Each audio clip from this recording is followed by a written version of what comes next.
Oh, thank you. I'm okay though. I'm okay. Don't worry. Go back.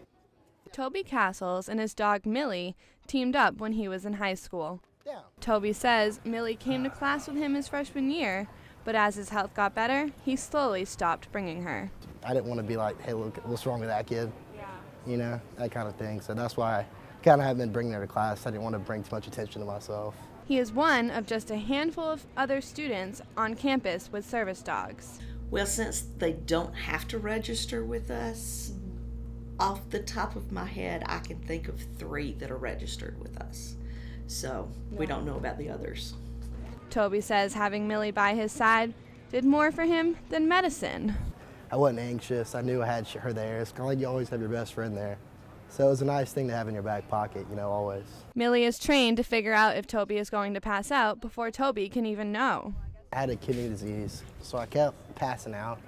So I was hospitalized a few times, and finally, in order for me to feel comfortable, my parents researched and found me a service dog. And since then, Millie was there to help him through the day. Like, I had bad anxiety from it all because I didn't want to pass out or have kidney failure or do that in class or something. So I had high anxiety, I had high blood pressure. But now, Toby is a junior and doesn't need Millie with him every day because he no longer suffers from his kidney problems.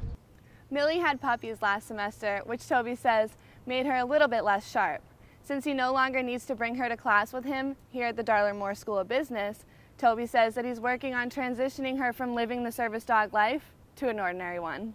We live in a house with a big backyard, and so I can throw the ball with her and she can exercise like a normal dog too. He will leave Millie at home to spend time with her puppy more often and will only take Millie with him when he feels he needs her.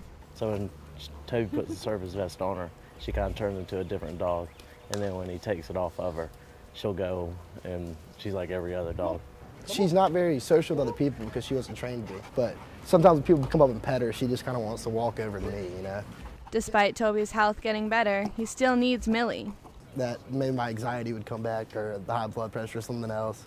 And he couldn't live without her. I mean, I don't know, she's just my best friend. So I love taking her everywhere. She's so smart, and I don't know, I guess that's really it. Toby will graduate from USC next year, but he won't be alone. He'll have Millie right by his side. Lauren HOAR, Carolina News.